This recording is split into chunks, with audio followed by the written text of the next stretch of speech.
name is Anya. I am a key lead here at PLN. And for anyone who is new to PLN, we are all about helping people build healthier habits through nutrient balanced, ready to eat meals and personalized nutrition coaching, as some of you may have already experienced with us. Our goal is very simple. It is to make healthy living easier, sustainable, and empowering. Tonight's event is a very special one because it connects perfectly with what we value most, which is education, balance, and taking lifestyle approach to wellness. Today, we are thrilled to welcome our guest speaker, Elena DiPerri. She is a certified nutrition specialist and licensed nutritionist. She is also the founder of Heal Holistic Nutrition.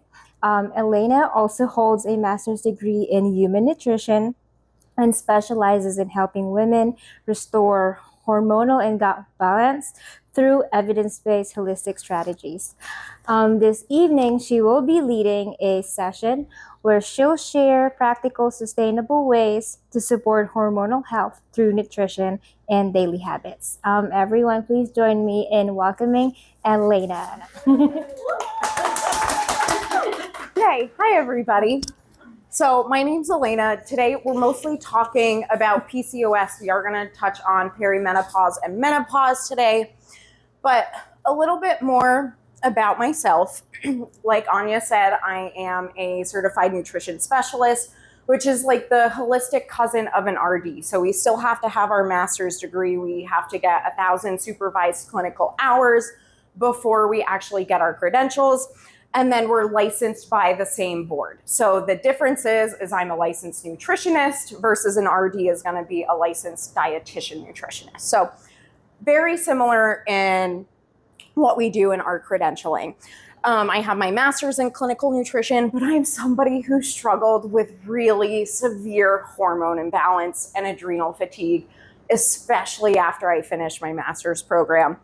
I was always searching for weight loss because I was told my entire life, if you lose weight, you will feel better.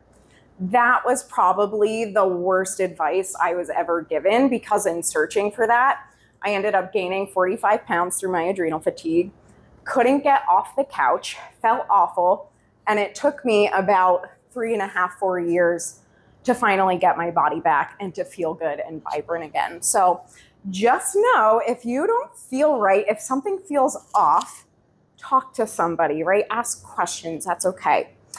But today, what we're gonna be, our key takeaways, we're gonna be talking about what is PCOS. We're gonna be talking about the role of blood sugar regulation and cortisol in PCOS, which is also really important in perimenopause and menopause.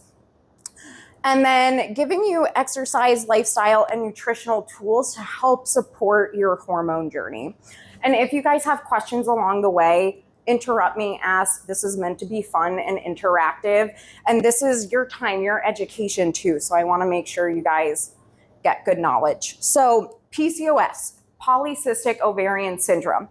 So it's a syndrome, it is not a disease. Some people will call it a disease and I wanna smack them.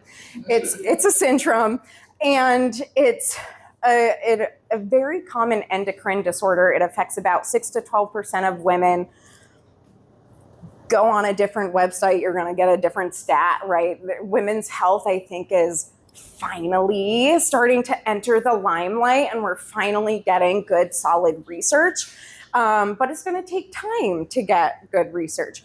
But anyways, PCOS, it's characterized by hyperandrogenism. What does that mean? High androgens, AKA testosterone. So anytime I say androgen, think testosterone. So with the high testosterone, we have ovulatory dysfunction. So maybe we are not ovulating, we're not releasing an egg. And of course, we can see cysts on the ovaries. So it is often accompanied by metabolic abnormalities, and sometimes we're kind of chasing the chicken or the egg, right? What's coming first? Is it, and I'll kind of explain later, but do we have PCOS because of blood sugar dysregulation, or do we have PCOS because of high testosterone that's making your blood sugar dysregulation go crazy, right? And majority of Americans eat the standard American diet. So thank you for PLN for giving people Other options for food when food may seem like you don't have time or you don't know what to eat or so on and so forth. So common symptoms, we have irregular or absent periods. Not always. I have PCOS. My cycle is regular. Every 31 days, she's here, right?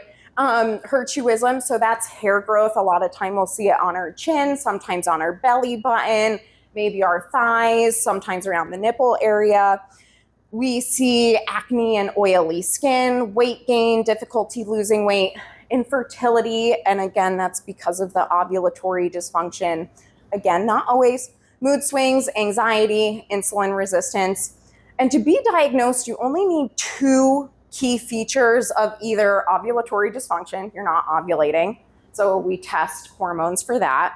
The hyperandrogenism, so high testosterone again, or we physically see the hair growth, we see the acne, and then obviously if we do an ultrasound and we're seeing cysts on the ovaries. But sometimes, right, these things all kind of categorize in here as well in regards to the high testosterone. So, right, you need 2 things out of all of these to get a diagnosis. Sometimes it's easy, sometimes it's not easy. It depends on. Oh, that is not fun.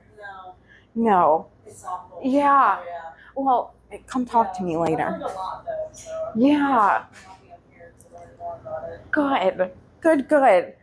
Well, before we kind of dive into the roles in regards to PCOS, I always find it's fundamental to understand the menstrual cycle and our hormones. I don't think women were ever really taught what this looks like. I think about my high school health class and I'm like, what? My mom told me when I was 12 years old, when I first got my period, that a boy, I could not let a boy touch me with his penis because I would get pregnant.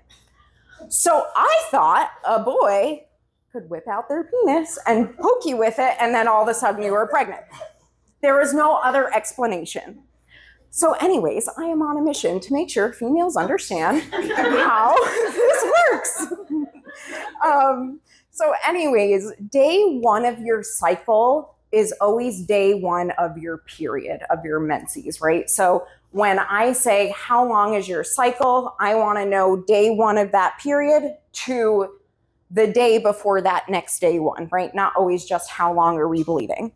But that is our follicular phase. So day 1 to about day 14, if you have a 28-day cycle, we're in that follicular phase. And we can get picky, right? We have the menstrual cycle of the follicular phase. And then in between, we have our ovulatory phase, which kind of crosses in between follicular and luteal. After our ovulation, we are in the luteal phase. So this is when we have that peak of progesterone because we're really working to build the uterine lining. Then everything drops. That is when we're like, oh man, I'm tired today. Oh man, I want to eat more food. Oh man, I'm a little irritable or a little cranky. Normal. If it's extreme, not normal. Like you can't get off the couch or somebody taps you on the shoulder, you turn around and explode. Not normal. We don't want that. So anyways, the only time we can become pregnant is in this ovulation period when the egg is released. A little nuance there, right? Like sperm lasts for 24, 48 hours or up to 36 hours, something along those lines. So potentially, if you did not ovulate yet, but you had intercourse, and then you ovulate, you still have the chance to get pregnant and kind of vice versa afterwards. Yeah, exactly. How many days is that? It's about a 5-day window. Yep. So the cool thing too, like we were talking about our wearables. Like I have the Oura Ring. Which one did you say? Ultra Human, but it tracks body temperature too, which is a great way for women to track their cycle because you can see when you're ovulating. I know always when my period is coming because my body temp is high, and then it drops, and then I start. It's really cool to see. But anyways, in regards to hormones and responsibilities, so these are our main hormones: progesterone, estrogen, testosterone, and then our FSH, follicle stimulating hormone, and luteinizing hormone. Those are more signaling hormones. They're coming from the brain. So progesterone, right, we're going to build that uterine lining. It's going to spike in that luteal phase. This is this black line here, purple line, I don't know what color. Think of progesterone as your pregnancy hormone. You don't have enough progesterone, you're not going to maintain a pregnancy. Estrogen makes us feel really good as women. It's also our filter. So when everything goes down, guess what? We don't have a filter anymore. So that's when our partners are like, oh my God, what is wrong with you? Imagine if we didn't have estrogen. I think this is why menopausal women are badass, because they don't give a, right? Like, they're gonna tell you how it is when it is. But it's one of the primary regulators in the body.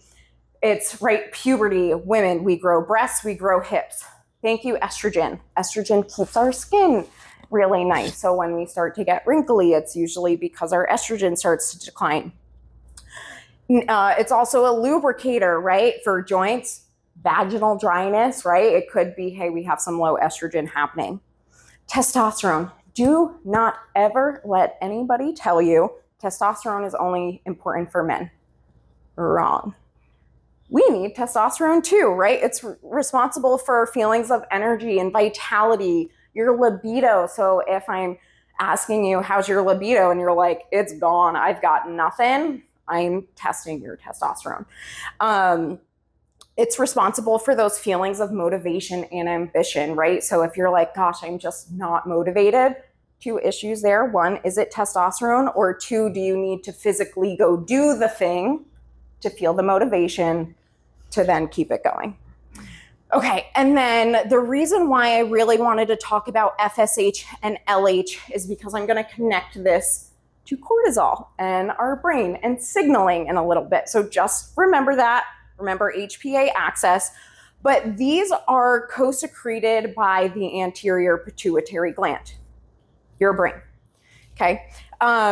So FSH is going to start the stimulation and the growth of the follicle so that when luteinizing hormone peaks, right, that's what these are here, the luteinizing hormone is going to release the egg from the follicle. It turns into the corpus luteum, which is what we see here, and we start to build that endometrial lining. Questions about hormones in general? Okay. With like birth, sorry, I lost the question. Nope, you're good. Birth control, like I don't get a period. Is that bad long term? I don't know. Some people say it's fine. Like my doctor, because I have an IUD. So Yeah. I don't have one. This is a very nuanced question. Yeah. So it depends. They say like you take it out. Is it bad? Not necessarily. However, you don't have fluctuations in your hormones, right? So you're kind of staying stagnant. Women are born with all of their eggs in the vault. So it depending on the type of IUD and the type of hormone you're given, right? Are we preventing ovulation, or are we just preventing the growth of the lining so nothing is going to stick, or things like that. So what I often find with birth control is two things. One, women are totally fine when they come off of it and want to get pregnant, or the complete opposite, where it can take 18 plus months for your cycle to normalize. And there's something called post-pill PCOS, where after long-term chronic use of birth control, it can really alter your hormones in some way. I am all here to support whatever your decision is, right? Whatever the reason for birth control is, if that makes you feel comfortable, secure, supported in whatever way, whether it's for hormone balance or for pregnancy prevention, that's your call at the end of the day. If you're like, hey, I'm just doing this because my doctor told me it was the only way I could balance my hormones, I will say that is absolutely incorrect. And if you want another option, let's have a conversation, because you don't need to be on birth control to track your cycle, prevent pregnancy, or keep your hormones in balance. So nuance there is There's no right or wrong answer. It's what feels best for you. Any other questions? I was going to ask about testing, like if you want to know about your hormonal levels, is there when you go see your OBGYN or if you're going to get physical, which Yep. I'm going to do both very soon, basically what tests should I be asking for to ensure my levels are, Yep. find out about my levels? So it depends on your doctor. Okay. I would say when you go, ask for it all, right? It also depends on what you're experiencing and why you want to test your levels. Okay. I'm not experiencing anything. Okay. Well, that's a good thing, right? Like knowledge is power to know, especially like as we age, we kind of want to see, hey, where are we at? How do I support myself? So if that's the case, I would be like, hey, I want a full hormone panel. Like I want to know, fluff it up, right? Like Got it. I'm entering that age of perimenopause. I don't know how old you are, but right. But Fluff it up as to why. The thing when we test hormones in the blood and even in saliva, you have to be very particular about when you go. Practitioners don't always know that. A practitioner will be like, okay, great, like here's the order, go get your labs. The thing when we test these in blood, it's a snapshot of that particular time of that particular day and that particular moment. So, as we see here, if your practitioner sends you here, you're going to look really low. If your practitioner sends you here, you're going to look really high. In here, somewhere in the middle where we're like, what the heck, what's going on? Where were you?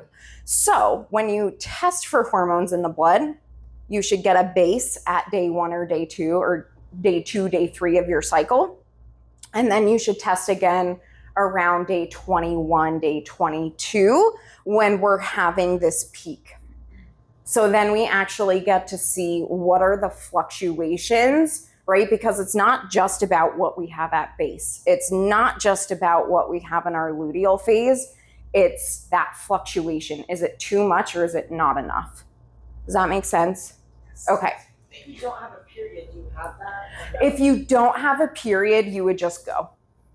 And we would, right, like I would say, let's just track some of your symptoms or like changes in mood or changes in energy so we can get a general idea. So I would say, like for you, I would be like, I want to work with you for a couple of months, get some data on paper in regards to symptoms, then I'm going to send you, because then we can kind of guesstimate potentially where you are. I always like give advice to everyone who like is concerned about hormones, how to advocate for yourself. You do. I was going to the OB for 6 years, and I found out on my own Yeah. that I had PCOS. I was like, something's wrong. I need this done. Yeah. And I found it out. So no one even mentioned to me Nope. that I might have had a problem. I've had clients that have had severe endometriosis and their doctors someone who has it. missed it. And I was like every time I get my period, I get a really bad gut infection. I'm like, this isn't a gut issue. This is you have uterine tissue growing where it shouldn't be. And now it's trying to bleed itself out, essentially, right? But yeah, hormones, I love testing hormones. They can be a little tricky though, right? You gotta time it right. Okay, but let's talk about the PCOS testosterone insulin connection, because again, is that chicken or the egg, right? Like, where's this coming from? So high insulin, hyperinsulinemia, and high blood sugar, hyperglycemia, they increase ovarian production of androgens, our testosterones. So when we eat food, our blood sugar naturally comes up. Great. That's what should happen when we eat food. However, if we eat food and our glucose is going to the high heavens every single time we eat and it's staying up there, that's not good, because that is going to increase testosterone. Too much testosterone is going to impair insulin signaling. So now we're disrupting the hormone that's going to go and grab that glucose to bring to our brain, right? To bring to our cells where we need to utilize it for energy. And guess what? Now we have this spillover effect of too much glucose. Where are we putting it? Here? Here. Or it's really genetic where your body wants to sort that. But usually for women, it's that area. So, right, kind of this chicken or the egg. So high blood sugar is going to trigger high insulin, which is going to trigger high testosterone, which is going to make your insulin resistance worse, which we're just repeating the cycle. So we gotta get that samurai sword and like cut the circle. I didn't even do it. I moved that plant because I knew I would knock it. That I did not touch. Okay. Does this make sense though? Does anybody have questions? Okay, so let's talk about the role of blood sugar, because I think there's a really big misunderstanding about carbohydrates. And right now it's, oh, I can't have fruit because there's carbs, or I can't have this because there's carbs. No. What did I just say? Carbohydrates help increase androgen production in the ovaries. So we still want carbohydrates, especially my perimenopause and menopausal women.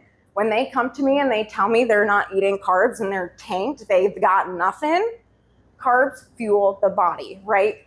But there's simple carbohydrates and there's complex carbohydrates, right? So we want to focus on those complex carbohydrates. It doesn't mean you can't ever have a simple carbohydrate. If somebody told me I could not have a chocolate chip cookie for the rest of my life, you bet I'd be like, see ya. I don't think so. But anyway, so glucose is the primary source of energy, right? But again, that spillover effect, we have too much, it's going to increase adiposity or fat storage in the body. Again, when blood sugar spikes, that's going to lead to insulin resistance. So if your blood sugar is constantly high, your body says, ooh, I need more insulin. But you need more insulin to take the same amount of glucose up into the cells. We don't want that. And then again, poor glucose control is going to increase the risk of disease and illness. So 1 in 3 adults in America are pre-diabetic, right? And a lot of times you go to the doctor and they're like, okay, you're pre-diabetic. We'll check again in 6 months to see if you're diabetic, and then we'll do something about it. No, that's when you come see me and we talk about it and we create something sustainable and not restrictive. We don't wait until we have a diagnosed disease to do something about it. No. So anyways, blood sugar dysfunction or dysregulation in PCOS, up to 70% of women with PCOS tend to have blood sugar dysregulation. And even when we have a normal BMI, right? What are our docs always looking for? Your BMI, oh, lose weight, that'll fix your issues. No, it won't. Fix your issues, and then likely the weight will come off. Insulin resistance, yes. So most women have insulin resistance not most women have insulin resistance. Most women with PCOS have insulin resistance, again, at that normal BMI. And this is gonna increase that risk for type 2 diabetes or metabolic syndrome, which metabolic syndrome is kind of a compilation again of high cholesterol, high blood pressure, high blood sugar. Maybe our waist to hip ratio is larger. But what's most important in this that our docs aren't checking for is postprandial glucose spikes. Postprandial means after we eat. So whenever you go to the doc, they say, come get your labs fasted. Okay, your blood sugar may look great fasted, right? It could be in the 80s, maybe we're in the high 70s, low 90s, somewhere below 100, excellent. That tells me nothing about what happens to your blood sugar after you eat, right? And that is really what is more important than just looking at fasting glucose. So to monitor that, we can utilize a CGM. So if anybody's ever interested, come talk to me and I can walk you through what that looks like. Don't ever use a CGM on your own if you've never worked with somebody to interpret your data. Otherwise, you are going to go crazy. Also, if you have a history of disordered eating or eating disorders, do not use a CGM. You're going to hyperfixate on every single thing you put in your mouth, and that is one of the worst things you can do in regards to the stress response, which we will get there. Questions about this? Okay.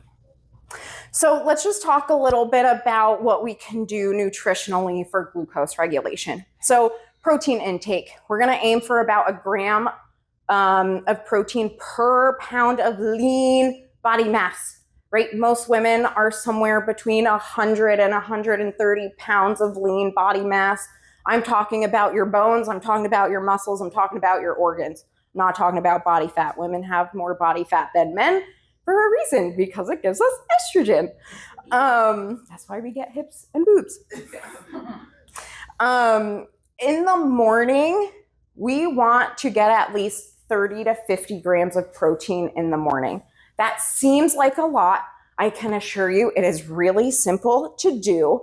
That could be coming to get a shake. Maybe you ask for a double scoop of protein. Maybe it's like my go-to right now is 2 slices of Ezekiel toast with a big heaping scoop of cottage cheese, and then I put 2 eggs and hot sauce, and I have a side of fruit. That's like 50 grams of protein right there. Why do we want that? Because it's going to regulate your appetite and your blood sugar throughout the day. Super important. We want to focus more on low glycemic diet, so not to be confused with a low carb diet. Some people, maybe you need a low carb diet short term. Why I don't love low carb diets is because it can make you more insulin resistant. You stop eating carbs, your body doesn't know what to do with it anymore. So it also supports, again, blood sugar levels. It reduces the insulin secretion, and it's going to support ovulation at the end of the day. Carbs are your friend. Sometimes we just need to get specific in what kind of carbs we're consuming. And everybody's different. I have clients that they eat oats. Dear God, their glucose spikes in over 200. I don't want to see your glucose spike over 140 if you're non-diabetic. Some people eat oats. They're fine. They're riding happy, which is why I love the CGM, because then we get to actually see. Healthy fats. Hormones come from fats. So we do need to eat fat, but I want you to focus more on like extra virgin olive oil, nuts, seeds, avocados, those types of fats. Saturated fats are okay, but we want to try and stick to saturated fats being 10% or less of how much we consume. The reason for that, saturated fat will spike your glucose. I had a client, he was a male, but he would eat a 16-ounce steak for dinner at 9 o'clock at night. And I was like, did you log this right? Like, I don't think you, I was like, 16 ounces. He was like, oh yeah, I ate the whole thing. And I was just like, oh my God. And he was like, why did my glucose spike? It was meat. Well, it's red meat and it has a lot more saturated fat. So yes, our body is going to take that saturated fat and convert it to glucose in the body. So saturated fat is like red meat. Red meat, butter. Think of saturated fat as a fat that's solid at room temperature. Yep. What's another example? Butter. Butter, ghee, coconut oil, avocados, technically a saturated fat, but there's so much fiber in avocado. I mean, chicken, yes. Cheese, yes, is a saturated fat. I love dairy. I eat a lot of cottage cheese, I will be honest. So, right, like if I do not think you could eat, I mean, you probably could, but in regards to that caloric intake, I think you would have to eat a lot of cheese to get to the fat equivalent of like pork or red meat. Yeah. Okay. And then hydration and electrolytes. Our adrenals love minerals like potassium and sodium. They will suck them up all day long. So always make sure you're staying hydrated. If you're working out and sweating a lot, electrolytes. If you don't drink water, electrolytes. And most of us drink filtered water. Guess where most of our minerals come from? Water, but Charlotte water is not drinkable if it's not filtered. So, right, like add those electrolytes in, maybe you get mineral drops if you need to.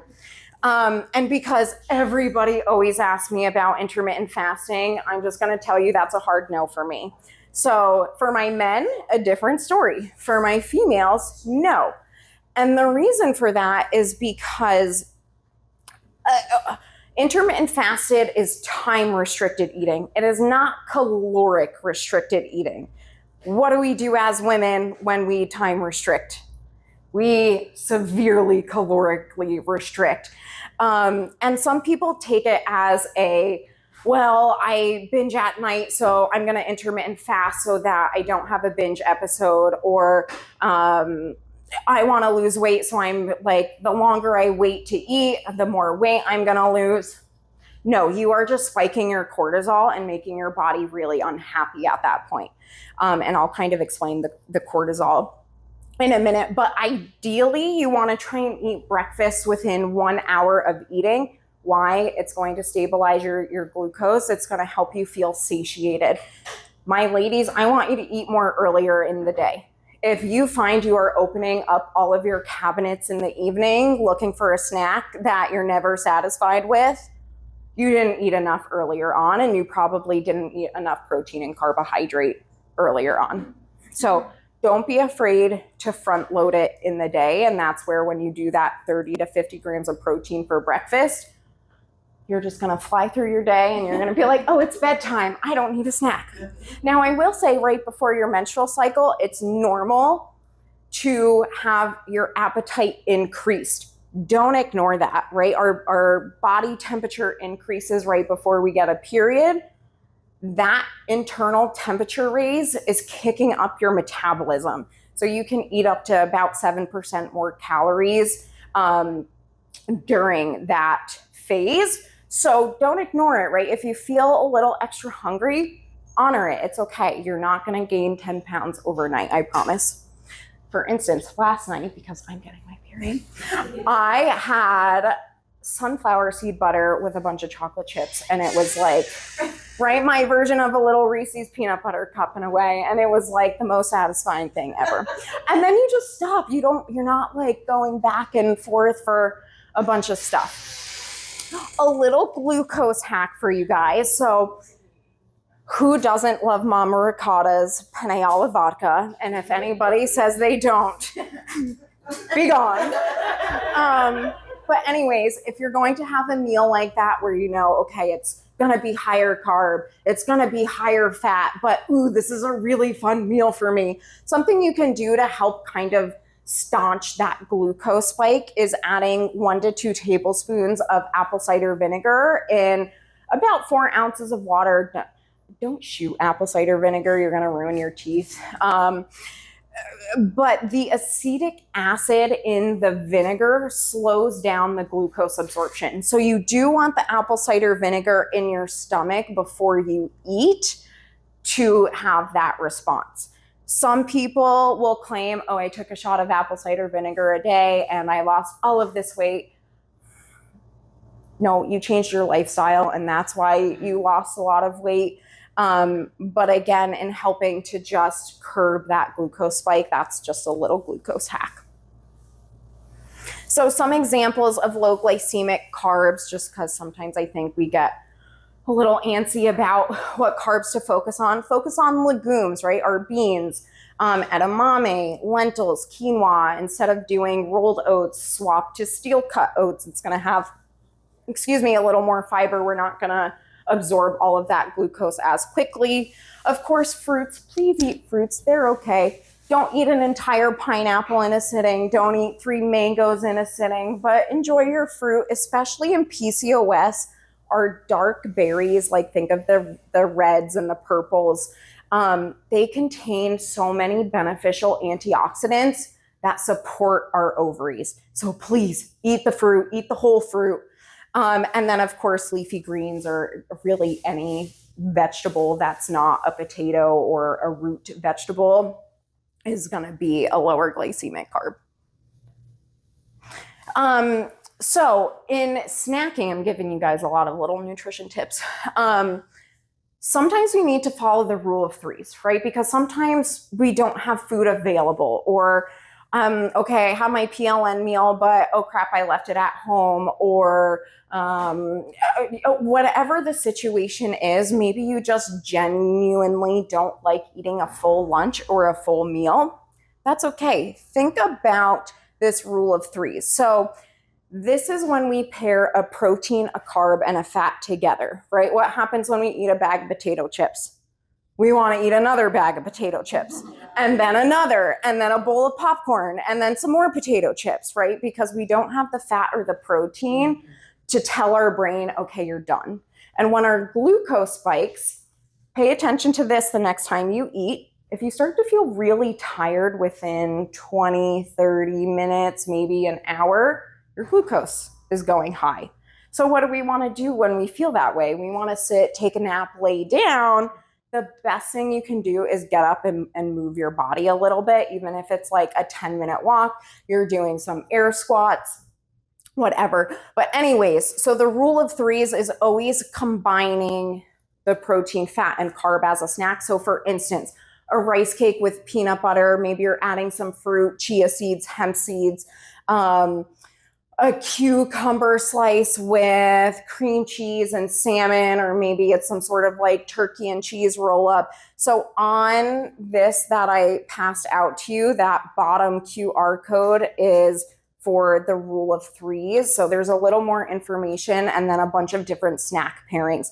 So those are things to keep on hand. Maybe you have car snacks, maybe you have purse snacks, right? Where you just, it's there. So it stops you from going to McDonald's. It stops you from ordering food or spending money where you don't want to order food, or you just literally can't get in here to get a meal, right?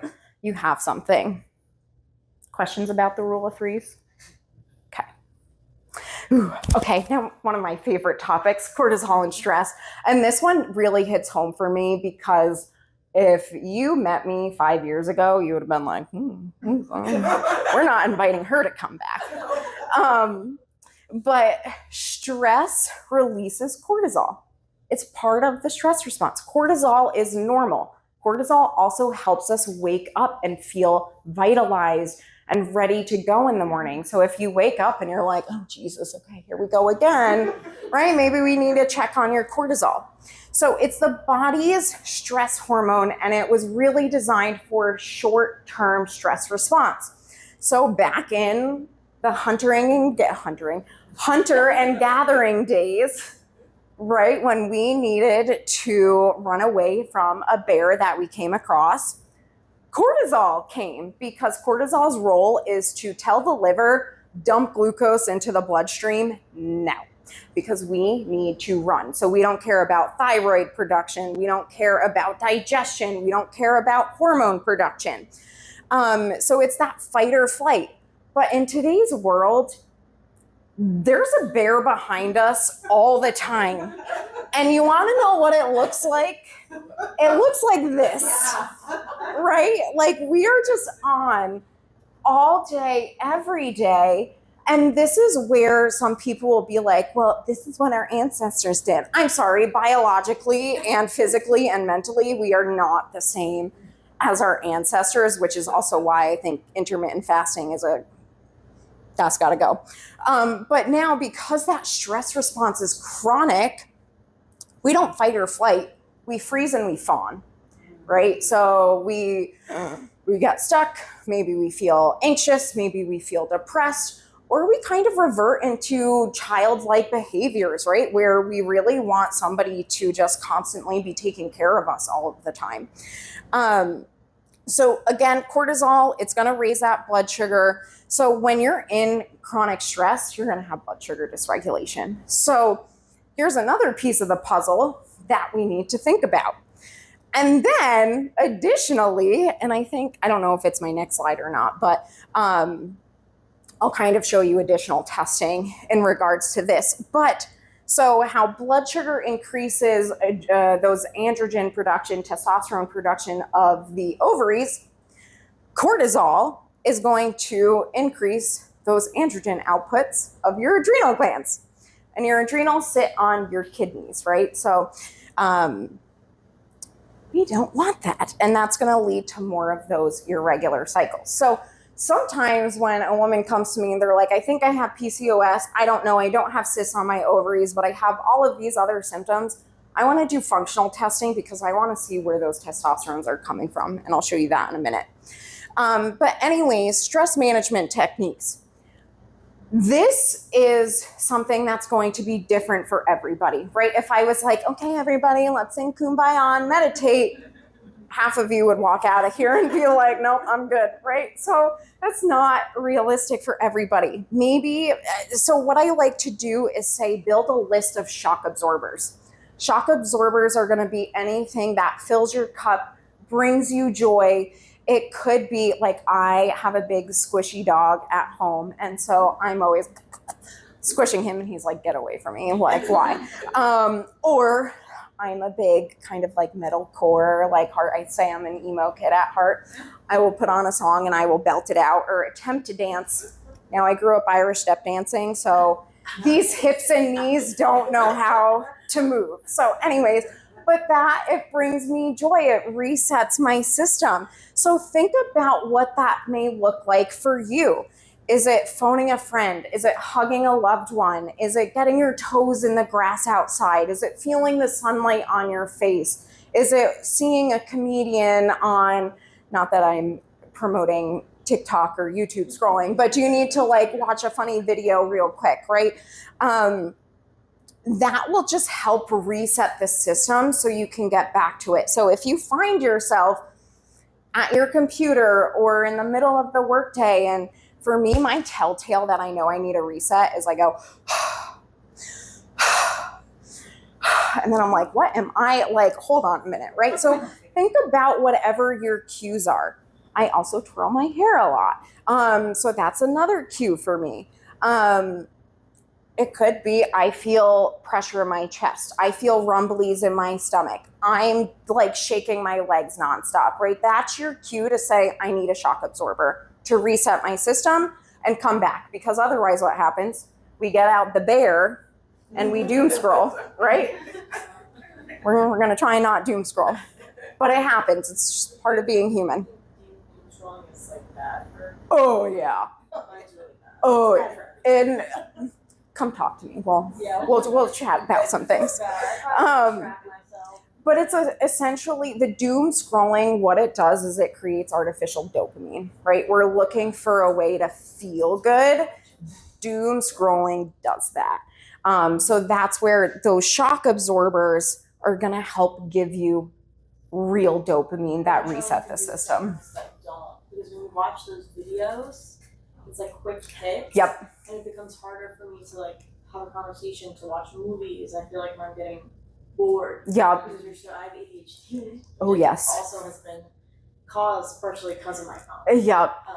I also have ADHD. Yeah. That's where sometimes intentionality comes into it, but a lot of times when you're in that chronic stress response, it's really hard to get out of it. And I understand that because I was doing the same thing. And so part of it is going to be supporting the adrenals and the stress response so that you don't feel like you're kind of like sucked into this like vortex, right? And so it kind of just helps you take the blinders off a little bit so you can take a deep breath at the end of the day. It sounds pathetic, but like sometimes I look at people's lives, I'm like, oh, they have way more stress than me, but why am I stressed every single day? Every single day of my life. I like that you brought that up because we like to compare ourselves to It's every people. day of my life.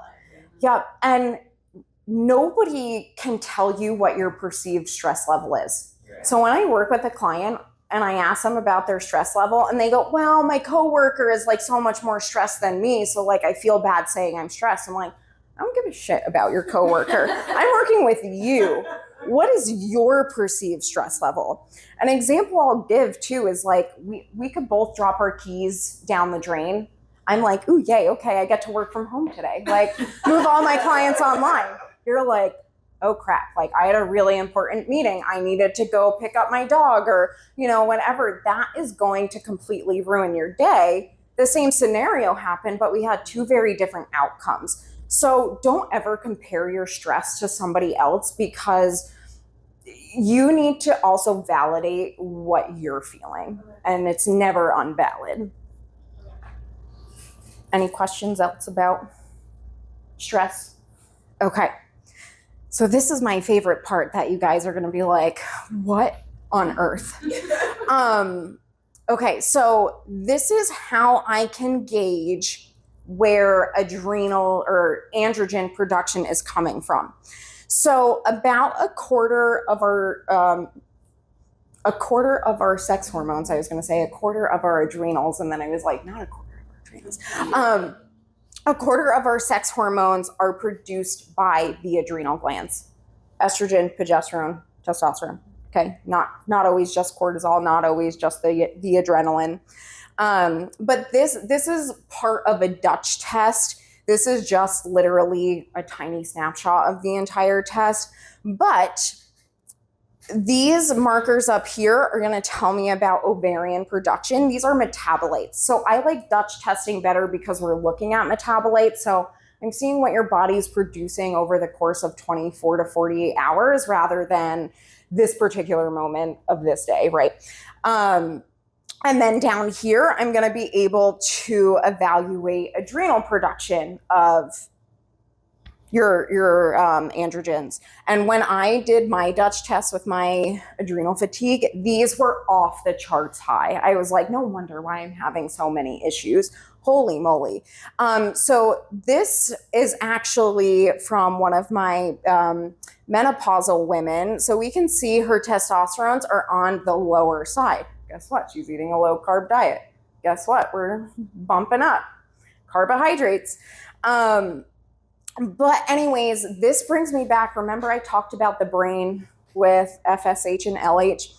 So this brings me back to that HPA axis regulation. So if you are so stressed that now our brain is misfiring signals, we're going to misfire signals here. We are going to misfire signals everywhere. And we don't care about progesterone from a biological necessity to stay alive, right? If we're in a stress response, we don't care about reproduction. Having healthy hormones is off the table. And there's something called the pregnenolone steal. So bear with me here for a second. Pregnenolone comes from LDL cholesterol. This is why in menopause, we see an increase in LDL cholesterol. I'm not always concerned about that number. 40 years ago, those reference ranges were doubled what they are today. With that, what I am more concerned about is your VLDL, which is going to be your transporter, and your triglycerides, because those are going to be more indicative about cardiovascular disease than LDL cholesterol itself. Yep, triglycerides. I want to see your triglycerides below 100, above 60. But anyways, okay, so we have LDL cholesterol, we have pregnenolone. What you don't see on this chart is it goes to progesterone, but it also goes to cortisol, right? So if we're just chronically stressed, we're just whoop to cortisol, whoop to cortisol. We don't care about progesterone. But we can see everything's kind of connected. So that's called the pregnenolone steal, but we go from pregnenolone, we make our progesterone, we make our testosterones. Testosterones convert into estrogen, and then we detoxify estrogen through phase 1 and phase 2 liver detoxification. It's very complicated. I won't go into it more, but that's kind of the gist. But just so people kind of understand, because a lot of times with PCOS, we have high testosterones. We're going to see really high estrogens because we're just converting those testosterones into estrogen, which then are going to affect our progesterone levels, because if estrogen's too high, progesterone just can't come up. Questions about this?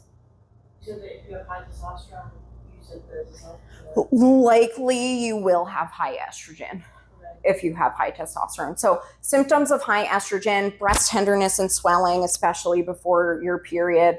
You feel really depressed. You have night sweats. Brain fog is a big one. Those are like the main ones. PMS, like the irritability, the mood swings, is typically because your estrogen was too high and then it crashed and your body was like, ugh. Okay, so lifestyle recommendations. And this is also meant for perimenopause and menopause as well. So obviously stress management is going to be a critical piece of this. Daily relaxation practices, right? Whatever that looks like for you. I'm a big singer, and don't ask me to sing in front of you because it's not good. Like, I'm talking about the shower in the car where nobody can hear me. But prioritize sleep. That is an absolute must. I don't know what I did. You cannot make up for lacking in sleep. So if you can't sleep, that's going to be one of step ones. Let's get you to fall asleep. Let's get you to stay asleep. Sometimes we have to bring supplements on board for that. But 10 to 30 minutes of sunlight in the morning, no sunglasses, let your eyes visibly see the light. That is going to stimulate that pineal gland that's connected to our pituitary in our brain. And it's going to say, hey, it's morning time. Let's make cortisol. So then in the evening, when you see darkness, your body goes, cortisol down, let's make melatonin, right? Which is one of the big issues with screen time before bed, right? So if I'm a Pinterest scroller before bed, I will admit it. But turn your phone to night shift mode, right? I know iPhones do that. I think Androids have something similar. But make your screen as yellow as possible or get really cheap blue light blockers from Amazon because let's be honest, the screens aren't going anywhere. So we pivot, right? And then avoid relying on caffeine to solely give you energy. I'm not saying don't drink coffee. You tell me to not drink coffee in the morning, I'm coming for you. It's my ritual. I love coffee, but maybe you need to drink a glass of water in the morning, right? Water is going to support your core body temperature, those hydration levels, so your cells can actually send nutrients in and out. So if you rely on caffeine to give you energy, there's other things we need to explore, whether it's nutrient insufficiencies, we need to manage cortisol, so on and so forth. And then going into the exercise and activity side of things, ideally you want to focus on gentle strength training 2 to 3 times a week, maybe sometimes up to 4 if you're in balance. We want to build muscle, and that's going to help improve insulin sensitivity. Moderate intensity cardio, so like not HIIT cardio, but like you want to go on a fast-paced walk or like an incline walk, great. 2 to 4 days per week, or other low impact exercises like yoga, Pilates, stretching, whatever it is. For the love of God, avoid HIIT workouts and hormone imbalance. If you do a HIIT workout, it should be like 10 minutes max, right? You should not be emptying the gas tank 100% for 45 minutes. That is going to leave you severely depleted. It is going to worsen the stress response and increase your cortisol and not be good on your blood sugar. And the issue with a lot of the research and the recommendations out there is they're done on men, right? They're not really done on women long term. If it is done on a woman or a group of women, it's done for like 12 weeks. So of course you take somebody who's sedentary, who eats the standard American diet, you switch their diet, you get them moving more, of course we're going to see improvements, right? But it shouldn't be a long-term thing. A recovery day is an absolute must. If you want to go for a gentle walk or stretching, that's fine. You need a recovery day to let your body rebuild that muscle. Super important. And obviously, it's not always obvious, but consistency is so much more important over intensity, right? It's what happens when the pendulum swings. It's going to come back and it's going to swing the other way. So my clients that are super restrictive, the pendulum always swings. And then they can't stop eating the cookies, the cakes, the cupcakes, the sugary drinks because they felt so depleted and deprived. Now their body is saying, give me this now because I don't know when I'm going to get this fuel again, right? So it's about being consistent, not perfect, not intense, not extreme. We're also human, right? There's birthday parties. Food is celebratory. I'm Italian, so like you put us all in the same room, there's going to be a lot of food. Food is my love language. Anybody needs to know. But yes, so key takeaways, right? Stress management and appropriate exercise are really going to help regulate that cortisol, which is going to regulate your glucose, which is going to support adrenal function. It's going to support energy. Sometimes we got to get some nutrients on board. It just depends on you as an individual.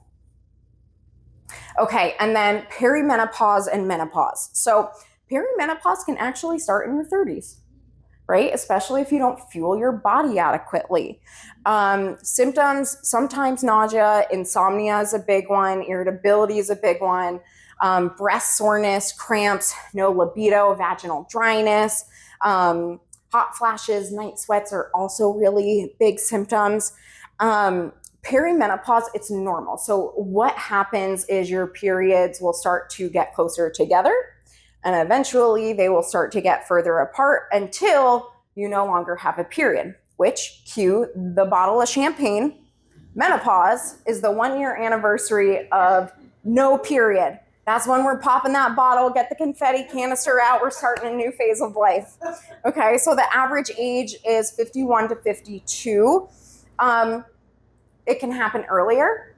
I had a client, she was 62 when she finally entered menopause. I was like, you must have great bone mineral density. But a lot of the, what's the word I want to say? Chronic illnesses related to women of menopausal age or older, like osteopenia, osteoporosis, cardiovascular disease, are more related to the decline in estrogen. So sometimes we need to support that estrogen, and we do that with some phytoestrogens. Some women are great candidates for hormone replacement therapy. That is like a 3-hour lecture in its own, so I'm not really going to dive into that, but if you guys have questions, let me know. But again, symptoms are going to include vaginal discomfort, especially during intercourse because of the dryness, incontinence or UTIs. Again, it's the estrogen, osteopenia, osteoporosis, brain fog, anxiety, depression are big because guess what? We lost the thing that makes us feel good. And what do most doctors do? Here's an SSRI, right? Here's a prescription. If that doesn't feel good to you, get a second opinion, right? Just because the doctor gave you something doesn't mean you have to take it if it doesn't feel right for your body. So always ask questions, talk to multiple practitioners if you need to, so on and so forth. But during this time, right, we're producing less sex hormones. So progesterone goes first, then estrogen, then testosterone if we're not doing the things to support testosterone within the body. Now, our PCOS ladies, it's good that you have higher testosterone for this phase of life. It's just kind of managing it until we get there. But when going back to the testing, right, I think we were talking earlier about testing for perimenopause and menopause. What they will do is they will test FSH and LH, and we'll see a significant increase in those. And that's when we know, hey, okay, the ovaries are no longer producing mature eggs. And then, of course, the brain is going to change how we utilize glucose as well. So this is why managing blood sugar and supporting that insulin response, because insulin is needed to cross the blood-brain barrier. Guess what it also brings in to the brain is tryptophan, which is a protein, right? Think of turkey, right? Tryptophan's in turkey, but it makes serotonin, it makes melatonin.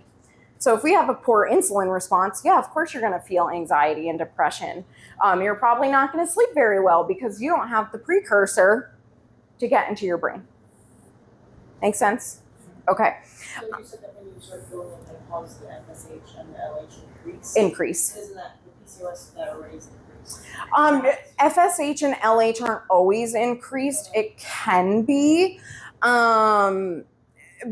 Not typically, though. We'll typically see higher testosterone levels. And then menopause myths, right? I think we're just told, oh, it hits you like a wall or you just fall off a cliff when you're 50 years old. No, this is something happening in your body over years, potentially a decade or more. You also, right, we want to think about it before it happens so that you're not so that it doesn't feel like a wave of heat just blasted you and you're like, what's happening to my body? Or that you wake up with soaked sheets in the bed because you had night sweats and you thought you peed your pants, or, you know, whatever it was. Hopefully you don't think that. But, and then I think, again, going back to what have we been told constantly as women? Eat less, move more. That's the worst advice anybody could give us, because we've taken what should be a 10 to 20% caloric deficit and we've made it a 50, 60, 70% deficit. If anybody ever gives you an 800 calorie diet, kick them to the curb, tell them to see you later. That's not going to support your body long term. Questions about perimenopause and menopause. We're going to have to like do another big topic, because I could literally talk about this. I could talk about anything forever. Okay, so lastly, we're going to just talk about building sustainable habits. So we want to make habits stick. Again, it's not about being perfect, it's about consistency. So we want to think about different behavior change techniques. I know a really great occupational therapist. If anybody's ever interested in working with one, I can get you her information. Occupational therapy is what again, ma'am? Say that again. Occupational therapy is Yep. what again? So occupational therapists, they help you kind of make sure that your buckets of life are kind of set in order, that you're able to kind of achieve the things you want to achieve throughout the day. I think you hear occupational therapists and you're like, oh, they're going to help me with my job. No, they're going to help you with routines and habits, whether it's around sleep, whether it's around exercise, whether it's around meal prep or groceries, or, you know, whatever you feel like, hey, I'm like really struggling in this area of life. Kind of, yeah. Can they be covered by insurance? Or no? I'm not 100% sure. The occupational therapist I work with, she's just cash pay. I'll have to find out and see, and I can share that information. Yeah, I was seeing that therapist for 2 years, and I just felt like no progress. No. You know, just going, talking, and it's like, Yeah. you know, So an occupational therapist is going to be different than like traditional talk therapy, because they're not a therapist and like, let me listen to your issues and I'm going to help you work through your issues, or just let you talk about your issues, it sounds like. But they're going to help you, again, look at all of these areas and buckets of your life to make sure that you feel good about what you're doing and creating routines, right? We get into certain habits, and habits are really hard to break. And so she would help you not only break a habit, but build a new habit sustainably. But anyways, they're essentially to help daily functioning, right? Like when you're like when I had adrenal fatigue, to get me off the couch to take a shower, to put real clothes on that weren't sweatpants, that took a lot out of me. And so it's like kind of those things. So skipping down here, something we can do to kind of help with those feelings, or habit stacking, right? So you want to go for a walk in the morning. Maybe you need to set your clothes like on top of your shoes and put it in a very specific spot, so that you just get up, you put it on, and you're out the door and you go. For instance, my people that don't drink any water in the morning, I'm like, can you please, for the love of God, drink a glass of water before you have your coffee, right? So you can do that. But SMART goals, right? We want to get specific with them. They're specific, measurable, attainable. What's the R? I forget the R. Realistic, maybe, and then in a time frame, right? So instead of saying I want to exercise more, let's put an actual real label on that. What is that going to look like? So, okay, it's going to look like I'm going to walk 30 minutes a day, every day, or I'm going to walk 30 minutes 3 times a week on Monday, Wednesday, Friday, right? So think of that. We can use apps, right? Sometimes we need to do that, to check in with ourselves. I like Chronometer, because when you're my client, I set you up with Chronometer, because then I get to see all your food logs and I get to change your targets and all the things. Chronometer is like a MyFitnessPal tracker. And then, maybe we're tracking glucose, so we can see your glucose trends. And then time blocking, even if it's a nap, hey, I'm getting my period, I need a nap today. You put that on your calendar. Nobody needs to know what this hour block is. That is time for you and yourself, right? But, schedule your workouts. Maybe you have to schedule when I'm going to do meal prep, because we so easily let our weekends be our excuse for things to fall apart, right? Where things happen. And so instead of having a cheat day, enjoy a cheat meal, right? And stop thinking of it as a treat. I'm going to have a fun meal, right? But okay, when I fuel myself next, I'm going to make sure it's going to be foods that are going to support my body, my mind, my spirit, whatever. Questions about sustainable habits? Okay, so putting it all together, PCOS, there's a lot happening, but it's manageable. Same with perimenopause, menopause, any hormone imbalance, really, right? Birth control is not the one size fits all. So, right, if that doesn't feel good to you, you have other options. I think that's just the most generic, right? Doctors, here you go. Like, see you later. No. Small, consistent changes create the biggest shift. So balanced meals, add in that strength training, right? Do you need to get up out of your desk every hour? Maybe you do some wall push-ups. Maybe you do some air squats. Just get up and move your body a little bit. And then again, think of those shock absorbers, right? Create your list of shock absorbers. Start getting in tune with your body. What are my telltales that I'm really starting to get overwhelmed and I'm either going to shut down or I'm going to explode, right? Let's stop that response before it happens.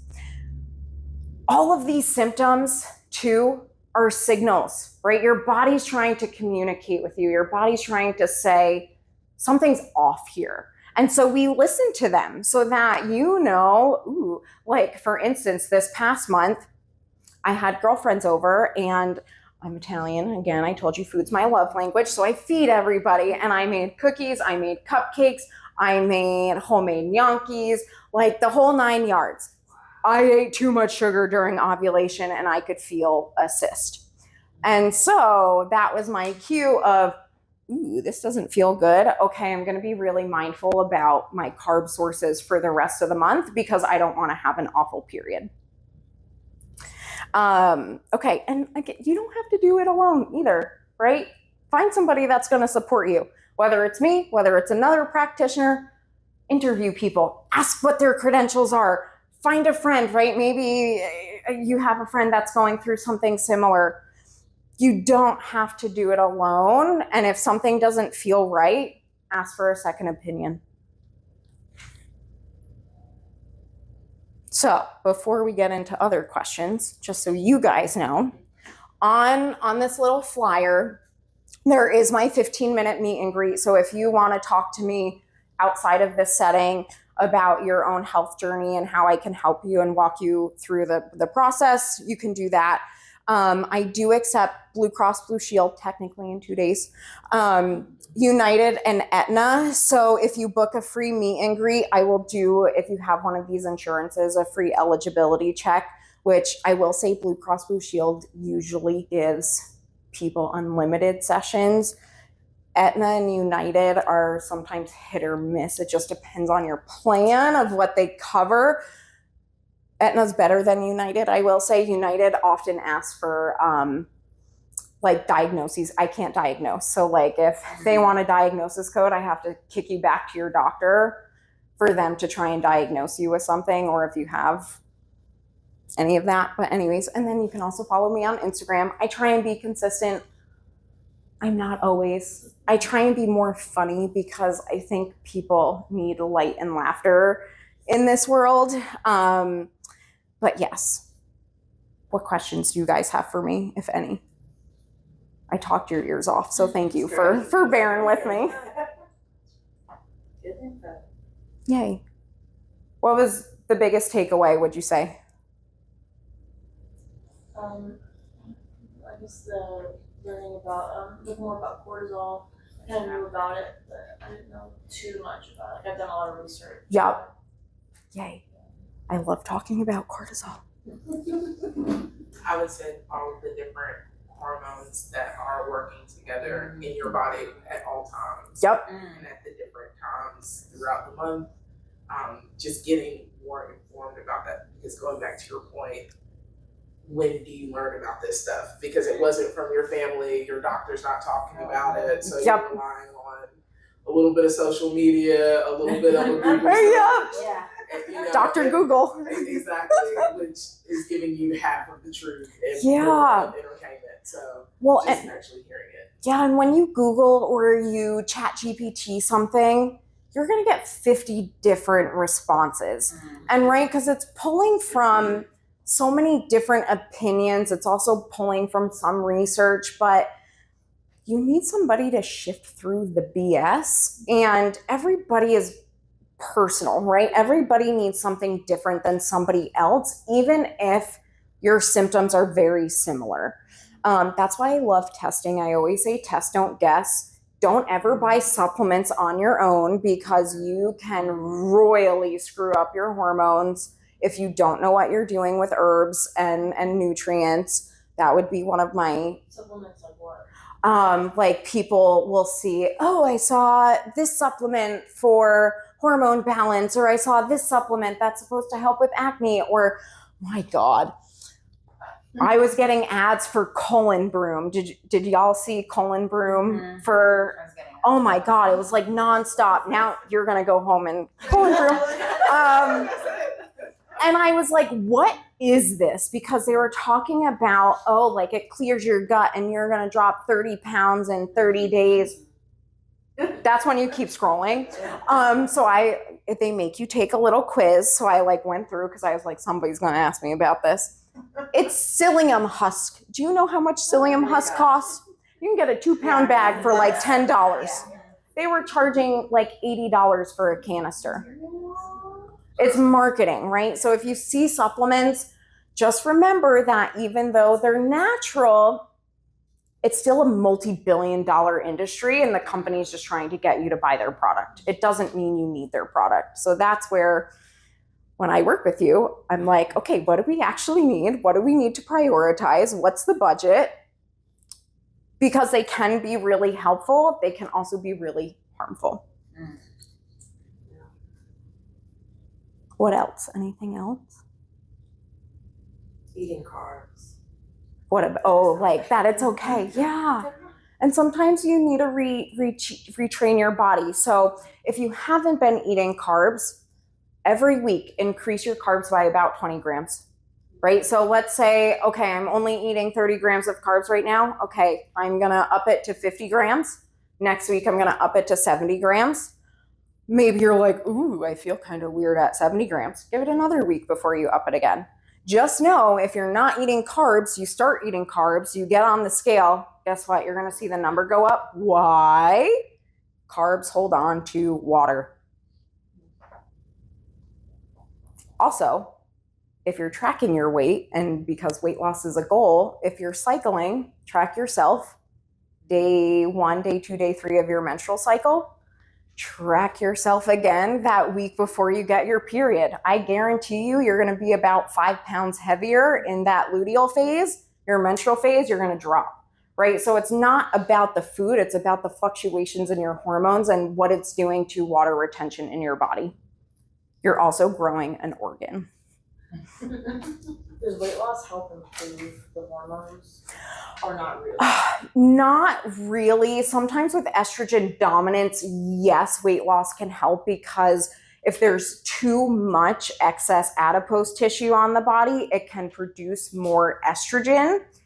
However, what I find is we need to open the liver, right? Get that estrogen detoxifying. You need to feed yourself more adequately. We need to look at some of these other hormones like progesterone. Are you secreting enough progesterone? Manage cortisol. And what I find is when you balance or work on balancing and working on opening up your organs of elimination, the weight loss will come, rather than me being like, okay, you need to lose 10 pounds and that's going to fix all your issues. It's not. You're going to drive yourself crazy trying to do that. And then on top of just not feeling good. What else? Anything else? Well, thank you guys. I really appreciate everybody being here. All right. Well, thank you so much, Elena. I've learned so much. And probably a takeaway that I have is my phone is a bear. It's a bear. Yes, yes. It is. We love them, Maybe but I should treat it as such. So, but no, this was so helpful. I learned so much. Yay. Sounds like all of us did as well. Please follow Elena. Use the QR code here. You can follow her on Instagram. I follow you. yay, thank you. Also, we did record the session tonight, so if you want to go back and review any of the materials or the content, you'll have access to that. We'll also link a large PDF of this, so I know we did little flyers, but you'll also have access to the full-size document of that. And then last thing I'll note is that we have one more session in our Women's Wellness Series. It's November 6th, back here, same time, same place. It'll be on gut health. So that'll kind of conclude our fall speaker series. But thank you again. You're so for being welcome. with us. Thank you.